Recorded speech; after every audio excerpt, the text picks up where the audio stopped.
Para onde vão ou para onde irão os mortos? É o nosso título, nosso tema de hoje. Bem, gente, quero esclarecer para aqueles que estão chegando aqui pela primeira vez que todas as nossas ideias aqui voltadas para a parte religiosa são sempre dentro da doutrina espírita kardecista, ok? Então, fica aqui essa observação para você que está chegando aqui pela primeira vez. Então, meus amigos, vamos ao que interessa. Existem várias especulações, né? Ou poderia dizer assim, várias opiniões. Em várias religiões tem uma visão particular sobre esse aspecto, esse assunto, que sempre intrigou a toda a humanidade, ok? Desde os tempos remotos, muito antes de Jesus Cristo vir à Terra, há muitos e muitos milhares de séculos atrás, né? De onde viemos e para onde iremos. Porque de onde viemos, pouco de nós, na verdade, nos importamos com isso. E procuramos, de alguma forma, desvendar para onde iremos. Não é isso? Então, a nossa preocupação maior é para onde iremos, porque estamos aqui vivendo. Então, viemos de alguma forma, chegamos aqui de alguma forma, e a nossa preocupação é o que será da gente depois que morrer. Isso atinge muito a cada um de nós, porque constantemente pessoas, parentes e amigos, enfim, ao nosso redor, desencarnam, ou seja, morrem. Então vamos lá. Algumas religiões pintam que, ou dizem que, quando nós morrermos, a alma, segundo algumas religiões, denomina o espírito como alma. Então nós vamos falar aqui sobre essa diferença de alma e espírito. Mas vamos falar de alma. Então, principalmente o catolicismo, que é uma das religiões que tem um grande número de adeptos no planeta Terra, acredita que quando o corpo morre, a alma vai para um local, ou melhor dizendo, para 3 locais específicos. Bem, se aquele que morreu for uma pessoa boa, ela vai para o céu, ou seja, para o paraíso. Para aqueles que só praticaram a maldade, vão para o inferno. E aqueles que não fizeram nem muito mal, nem muito bem, vão para o purgatório. Bem, dizendo como essa religião vê o céu. Bem, essas religiões pintam o céu, um ambiente maravilhoso, onde o ser vai viver na presença de Deus, onde tudo será perfeito, onde não terá mais nada a suportar de qualquer tipo de dificuldade, vai ter uma vida plena, né, próximo de Deus e admirando a beleza de Deus nas suas criações e tudo mais, pro resto da vida, eternamente, ok? Então basta que o ser viva uma vida somente e faça tudo certo, né? Seja uma pessoa boa para ir para o céu. Estou falando da visão da Igreja Católica. Esse é o céu dos católicos. O inferno dos católicos é visto da forma que Deus vai condenar aquela alma que praticou muita maldade aqui no planeta, vai condená-lo ao inferno. Como é o inferno?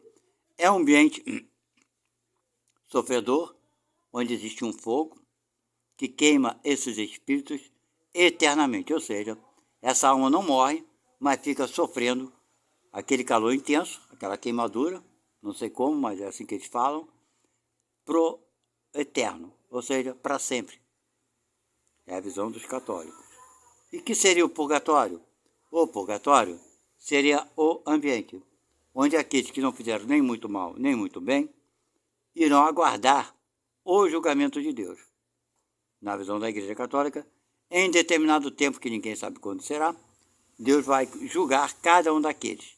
Vai analisar se ele deve ir para o céu ou se ele deve ir para o inferno. Essa é a visão, né, básica da Igreja Católica. Algumas outras religiões, como o protestante, não sei o nome que dão, Assembleia de Deus, presbiterianos, geralmente a gente nomeia essa religião de crentes, não é verdade?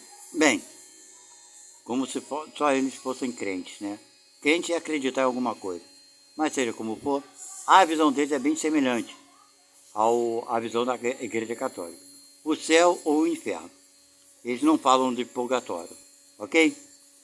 Na visão deles, depois que morremos, ou vamos para o céu ou vamos para o inferno, ok? Com a diferença que na Igreja Crente fala muito que se a pessoa se arrepender, automaticamente ela vai para o céu. Bastou se arrepender das besteiras que fez e Deus vai perdoar porque a pessoa se arrependeu. É a visão dessas pessoas que frequentam essas religiões. Assim é pregado. Agora vamos para a doutrina espírita. Eu estou comentando as religiões que eu conheço um pouco mais, né? Das suas ideologias. Agora vamos falar da doutrina espírita. A doutrina espírita não acredita em inferno, não acredita no paraíso, pinceladamente talvez no purgatório. Por quê? A doutrina espírita acredita que quando nós saímos do corpo, deixamos de sermos denominados como alma para sermos denominados como espíritos. É uma denominação dentro do meio espírita. Que alma nada é mais do que um espírito que está vivendo no corpo físico, material. Ou seja, um espírito que está encarnado. Aí dá esse nome de alma. Espírito quando o espírito não está ligado a nenhum corpo. Ok? Então a doutrina espírita acredita que quando cada um de nós morrermos, nós vamos para a pátria espiritual, ok? Para o ambiente espiritual. Esse ambiente espiritual, ele não está localizado em local nenhum, ok? Ele está por todo lugar. Ele é um ambiente espiritual, quando você desencarna, um ambiente desagradável, ok? Segundo a doutrina espírita, aquele que desencarna passa pela transformação da mudança do estado físico, né, que ele estava preso no corpo, para então habitar um estado espiritual. Essa mudança já oferece ao espírito um certo transtorno, ok? É como se você estivesse na praia, sentado na areia, e você corresse e se mergulhasse na água. Você sente aquele impacto da diferença do ambiente, ok? É mais ou menos por aí que o espiritismo acredita que assim seja. Então nós vamos para esse ambiente que vai nos gerar um certo transtorno. E a nossa consciência, segundo a doutrina espírita, vai nos cobrar dos erros, dos enganos. E se nossos erros e nossos enganos foram muito grandes, o nosso arrependimento nos manterá nesse ambiente por um determinado tempo, até que nós tenhamos a consciência dos erros e pedir perdão pelos erros que tenhamos cometido. E aí então, assim, espíritos superiores irão nos resgatar e nos levar para nos reestabelecer, nos reanimarmos, fazer com que venhamos a ter uma consciência tranquila e de paz, para então nos prepararmos para reencarnarmos no novo tempo, no futuro, para resgatar aqueles erros que cometemos, ok? Então, aí tem um ponto muito interessante, muito importante, que eu venho falar para vocês. Segundo a doutrina espírita, existe um ambiente espiritual denominado Nosso Lar, que até gerou filmes, tem o Nosso Lar 1 e Nosso Lar 2, ok? Segundo a doutrina espírita, o Nosso Lar é uma colônia espiritual, onde se localiza acima do estado do Rio de Janeiro, ok? É uma colônia agradável, de ambiente agradável e de preparação desses irmãos, de reabilitação para esses espíritos que desencarnaram recentemente ou se tem algum tempo que sofreram no umbral e foram resgatados para essa colônia, para então, né, retornarem à vida física, no novo corpo, para evoluir. Mas o Espiritismo nos informa que existem pelo planeta Terra aproximadamente mais de 1.700 colônias espirituais, ok? Então, basicamente, cada estado do Brasil tem uma colônia espiritual. Só que essas colônias espirituais que estão acima de cada estado brasileiro, elas também se fazem em outros países, ou seja, cada país, em cada estado, tem uma colônia espiritual. Ok? Então, vou dar um exemplo para vocês. Eu nasci no Rio de Janeiro, sou carioca. E quando me desencarnei, eu estava morando lá na Austrália, né, do outro lado do mundo, por assim dizer, no Japão, na China, não importa. Então, quando eu morrer, existe uma colônia lá, naquele local onde eu desencarnei. Porém, eu não vou para aquela colônia. Eu vou retornar para a colônia do Rio de Janeiro, que foi a de onde eu saí, a minha origem. Vocês entenderam? Então, cada um de nós, quando desencarnarmos, iremos retornar para a colônia espiritual, a qual saímos. Vocês estão entendendo? Essa colônia espiritual está numa região umbralina. Não é um céu, não é um paraíso, não, gente. Ela está numa região umbralina, ou seja, a região onde espíritos estão sofrendo e aprendendo, né, a superar as suas dificuldades, as suas deficiências. Vamos supor que, por exemplo, eu nasci no Rio de Janeiro, nessa vida atual, ok? E saí da colônia nosso lar. Mas também pode acontecer que eu tenha vindo de uma colônia lá da Austrália. Eu não tenho conhecimento disso, não tenho a menor possibilidade. Não é porque eu nasci nessa vida no Rio de Janeiro que a minha colônia de origem tenha sido a nosso lar. Vocês estão entendendo isso? Que as pessoas pensam assim, a colônia nosso lar está no Rio de Janeiro. Então eu nasci no Rio de Janeiro, então a colônia que eu irei retornar é o nosso lar. Não, não é. Você não sabe a tua colônia de origem? Você não sabe se saiu do nosso lar para vir para o Rio de Janeiro? Isso você não sabe. Você sabe que tem uma colônia aqui, nosso lar. Aqui não, né? No Rio de Janeiro. Então, cada estado tem sua colônia. Mas qual é a tua origem? Tu sabe de qual colônia você veio? Se veio de uma colônia que estava na China, no Japão, em outro país, sei lá onde foi. Ok? Então, para onde iremos? Nós não sabemos exatamente garantir nada para ninguém. A não ser aquele médium, que tem uma mediunidade muito apurada, muito forte, e tem um conhecimento disso, de onde ele veio e para onde ele retornará. Qual a colônia que ele veio? Eu não sei. Vocês entenderam? Esse é um assunto que até não foi abordado, nem aprofundado, literalmente, dentro da doutrina espírita. Então, para onde iremos? Nós voltaremos para a colônia da qual partimos para cá. Deu para entender?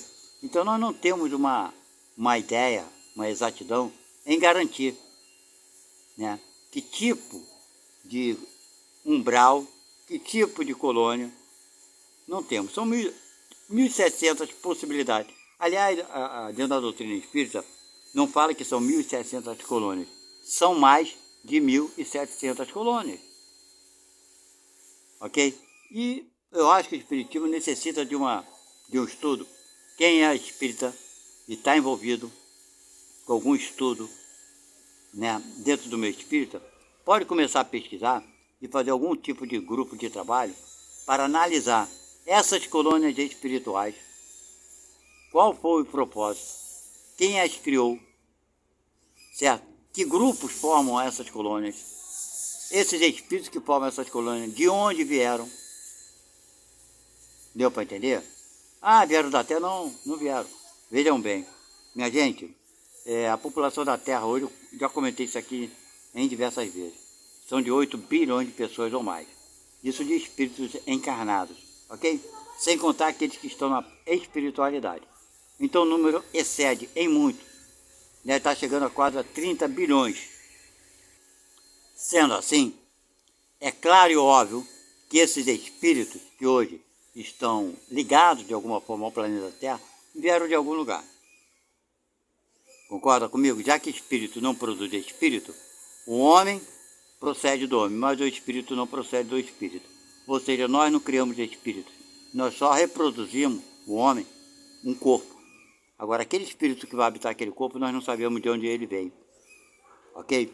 Então, de onde viemos nós, 8 bilhões de seres, que, vamos botar 30 bilhões de seres que estão ligados ao planeta Terra atualmente, entre aqueles que estão vivos, encarnados, e aqueles que não estão. De onde viemos nós? Ok? Por isso esse estudo profundo sobre as colônias espirituais. Na época que Jesus esteve aqui, existiam 360 milhões de pessoas, não chegava a 1 bilhão. Hoje nós passamos dos 8 bilhões. De onde vieram esses espíritos todos? Vocês estão conseguindo entender ou me compreender onde eu quero chegar? Então é claro, se existem mais de 1.700 colônias espirituais, essas colônias espirituais estão ligadas intrinsecamente àqueles espíritos que vieram de um determinado planeta. É assim que eu vejo as coisas. Porém, não tenho como provar isso, nem como me aprofundar, porque eu não participo de grupo nenhum de estudo, assim, grande que esteja voltado nesse sentido.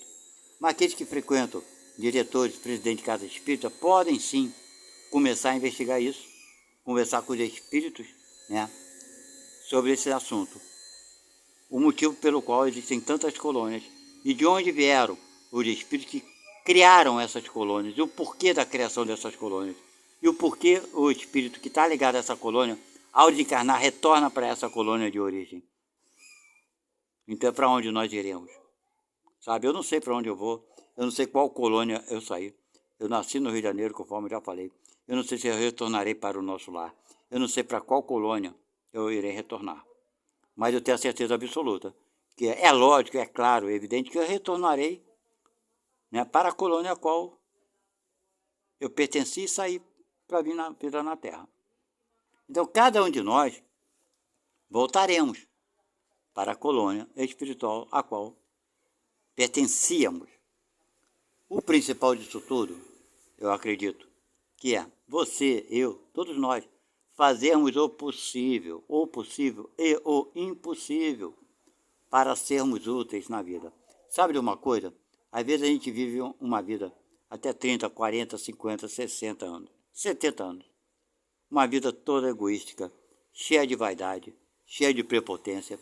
E paramos para ver uma idade avançada e pensamos assim, é tarde demais, nada eu posso fazer. Engano seu, meu amigo.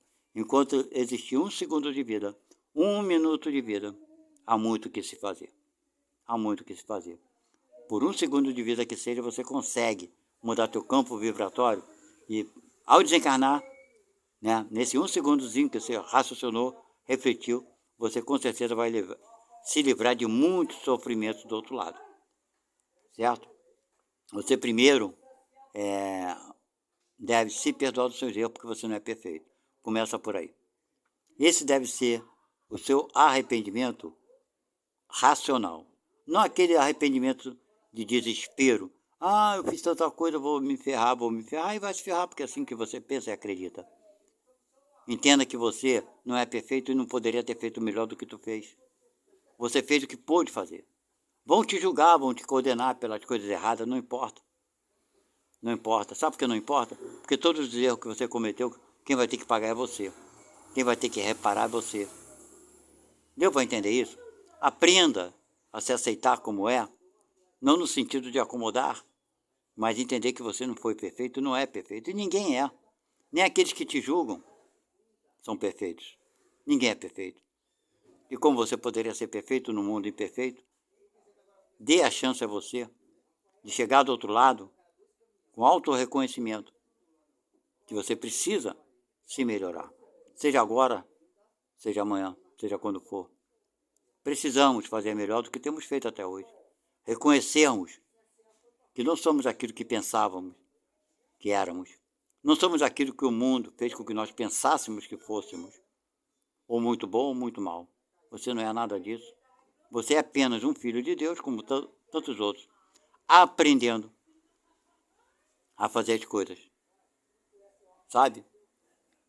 Jamais é tarde para nós mudarmos o nosso futuro. Jamais. Não é tarde para você mudar o teu futuro recente. Mesmo que você saiba que vai morrer daqui a um segundo. Pense e reflita que você fez o que você pôde fazer. E se não foi além, é porque você não tinha conhecimento nem sabedoria para lidar. Te permita se melhorar. Te permita ser fraco. Que muitas vezes o mais forte é o mais fraco. Não sei se vocês conseguem me entender. Entenderam? Espero que sim.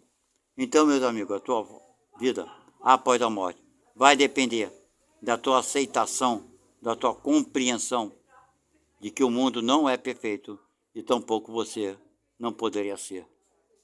O único ser que esteve aqui perfeito foi Jesus e mais ninguém. Ok? Bem, fica essa reflexão para todos nós. Assim será a tua vida, a vida de todos nós após a morte. Para onde iremos? Iremos para onde desejarmos ir. Se nós nos arrependermos, ficarmos no complexo de culpa, você irá sofrer muito do outro lado. Porém, se você entrar na tua consciência, da tua responsabilidade de fazer melhor aquilo que você não conseguiu fazer, não importa se foi a vaidade, se foi orgulho, se foi egoísmo, se foi interesse, se foi a tua maldade, não importa. Reconheça que você pode e deve ser melhor. E será, com toda certeza. Mas essa mudança depende de você querer ser melhor. Ok? De coração. E se você tiver essa mudança hoje, agora, na sua vida, com toda certeza, tua vida futura, na espiritualidade, não será de sofrimento. Faça a escolha certa. Obrigado, fiquem com Deus, até a próxima.